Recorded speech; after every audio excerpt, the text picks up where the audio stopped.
윤석열 전 대통령의 복심들이 하나둘씩 과거 진술을 거둬들이고 윤 전 대통령에게 치명적인 진술을 내놓기 시작했습니다.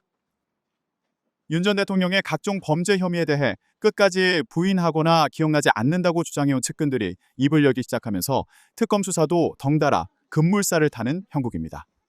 3대 특검이 임명된 지 약 한 달 만에 향후 수사에서 결정타로 작용할 윤석열 정부 핵심 인사들의 증언을 확보한 것으로 각 특검팀은 추가 증언이 잇따를 것으로 보고 관련자 소환 조사에 속도를 내고 있습니다. 13일 법조계에 따르면 대통령 경호처 강경 충성파 인사인 김성훈 전 경호차장은 최근 특검 조사에서 기존 수사기관 진술을 뒤집고 새로운 진술을 내놨습니다.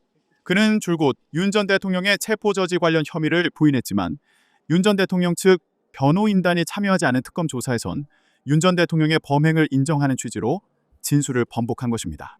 실제로 내란 특검이 청구한 윤 전 대통령 구속영장에는 경찰은 전문성도 없고 총은 경호관들이 훨씬 잘 쏜다, 총을 갖고 있다는 걸 좀 보여줘라 등 윤 전 대통령이 김 전 차장에게 지시했다는 구체적인 발언도 담겼습니다. 또한 윤 전 대통령이 김 전 차장에게 3차례 전화해 쉽게 볼 수 없어야 비화폰이지 조치해라라고 말하는 등 비화폰 기록 삭제를 지시한 둘만의 통화 내용도 특검은 파악했습니다. 이 역시 김 전 차장의 진술 없이는 파악하기 어려운 내용입니다.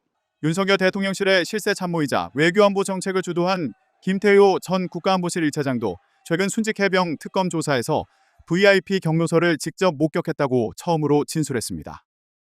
VIP 경로설은 윤석열 전 대통령이 2023년 7월 31일 오전 11시 대통령실 회의에서 최상병 사건 조사 결과 보고받은 뒤 경로했고 이중섭 당시 국방부 장관에게 전화로 질책하면서 경찰 이첩을 보류시키고 조사 결과를 바꾸게 했다는 의혹입니다. 그간 누군가로부터 이런 얘기를 전해 들었다는 전원 형태의 진술만 있었는데 당시 회의에 참석했던 김 전 차장이 직접 목격했다고 특검에 진술한 것입니다.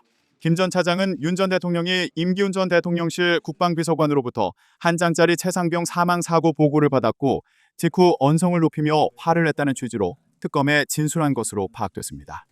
이 같은 김 전 차장의 진술은 1년 전인 지난해 7월 국회 운영위원회에서 진술한 것과는 정반대입니다.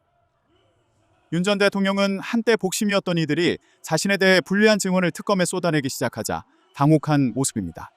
윤 전 대통령은 앞서 열린 구속영장 심사에서 직접 최후 진술에 나서 고립무원의 상황에 빠졌다. 국무위원들도 각자 살 길을 찾아 떠났고 변호사를 구하는데도 어려움을 겪고 있다며 심경을 토로한 것으로 전해졌습니다. 윤 전 대통령 측은 일단 구속 이후 특검 출석 요구를 거부하면서 대책 마련에 부심하는 것으로 알려졌습니다.